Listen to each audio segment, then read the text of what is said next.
They're great at producing. But I want to get back to reciprocity. You just said you don't believe in you don't accept reciprocity as a goal. What are you negotiating in these trade deals? Why would we open our bank account and their bank account when ours is 10 times bigger? Why are you negotiating trade deals? You're trying to get other countries to lower their tariffs and trade barriers. A tense Senate hearing erupts as Senator John Kennedy presses the U.S. Commerce Secretary over trade policy, tariffs, and America's growing trade deficit. The heated exchange dives deep into whether the U.S. should accept tariff-free trade deals, how China impacts global supply chains, and whether trade deficits are always bad for America. Let's slide in. If you find this political breakdown interesting, please give me a thumbs up and as well like and subscribe for more. We'll see if I was right. Thank you, Mr. Chairman. Thank you, Mr. Secretary, for being here today. Mr. Secretary, I think I'm like most Americans. I agree with some of the things that you and the White House have done on tariffs, disagree with others. It's clear to me that the President listens to your advice about tariffs, so I want to spend my precious time trying to understand how you think. If Vietnam, for example, came to you tomorrow and said, okay, Mr. Secretary, you win. We're going to remove all tariffs and all trade barriers. Would the United States please do the same? Would you accept that deal? Absolutely not. Okay. Absolutely not. That would be the silliest thing we could do. Why is that? Vietnam has a $125 billion exports to us and imports from us $12.5 million. And you're thinking, Vietnam exports $125 billion? I'm aware of the figures, but tell me where do they get it from? They buy $90 billion from China, then they mark it up and send it to us. So they're just a pathway of China to us. You wouldn't accept that deal? No, it's a terrible deal. We're the one with money. We're the one with the store. Of course they want us to take down. What's the purpose of reciprocity then? Is reciprocity not one of your goals?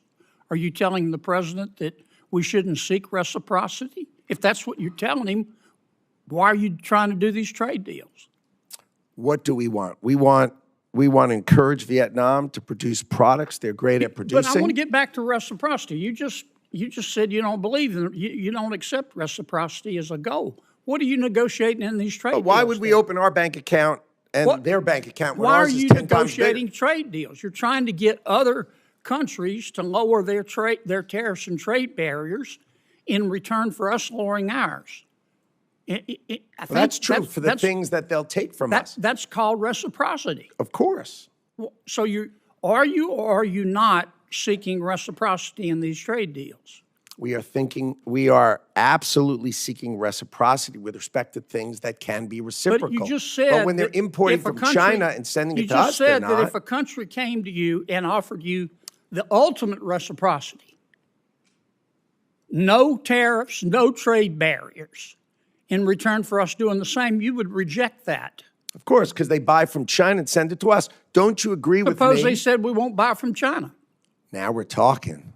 If it was Vietnam, would you accept that deal? We would consider it. For what things? For what products? Would you want to change? Well, there are certain products we want to reshore. We don't want other people making them. We want to make pharmaceuticals here. Right. We need to protect ourselves for certain things. Let me ask you this, because I'm going to run out of time.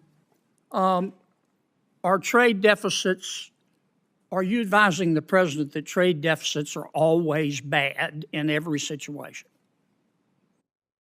No. Okay. When are trade deficits good? Trade deficits, for instance, let's say there was a company that had the cure for cancer. Let's call it Cancer Cure. And we were buying it and it was located in another country. We would obviously have a trade deficit with them because they have the only one of it. An example, our technology companies, our great technology companies, we're the only ones with it. So a trade deficit is okay if they're products we really need. If they're the only ones with it and we can't do it, then of course it's fine. But if we can do it, then we darn well better think about whether we're supposed to do it and whether we want to do it and if it's in our interest as a country to do it. Here's what I'm getting at. I've heard you say that trade Well, strike that. I want to I'm running out of time. I want to come back to another subject. Tell me your understanding of the Trade Expansion Act. I don't have a really good understanding of the term. I may know the act, but I may not know its title. You're not familiar with the Trade Expansion Act of 1962 that gives the president almost unlimited authority to impose tariffs so long as you conduct an investigation? You don't know about that? Oh, my 232s, of course I do. Okay. Sorry, I just didn't know the title of the plan, Yeah. but of course I know. Why didn't you advise the White House instead of proceeding under other statutes? Why didn't you advise the White House to proceed under the Trade Expansion Act? The president chose IEPA because he could do it swiftly and he could do it sweeping in order to address the underlying problems that had created the $1.2 trillion trade deficit that was haunting the United States of America. Have you read the opinion in VOS selections, VUS? I have. What role does the major questions doctrine play in that decision? I am not a lawyer, so I can't speak to it with that kind of precision. That's a litigation that's under current investigation. Are you familiar with the major questions doctrine? Not offhand, but I did, of course, read the decision. Well, about 3/4 of the opinion is on the major questions doctrine. Again, I tend to not know the title. I know the topic and the details of it, but I tend not to focus on titles. Sorry. I'm way over. Thank you for your indulgence, Mr. Chairman.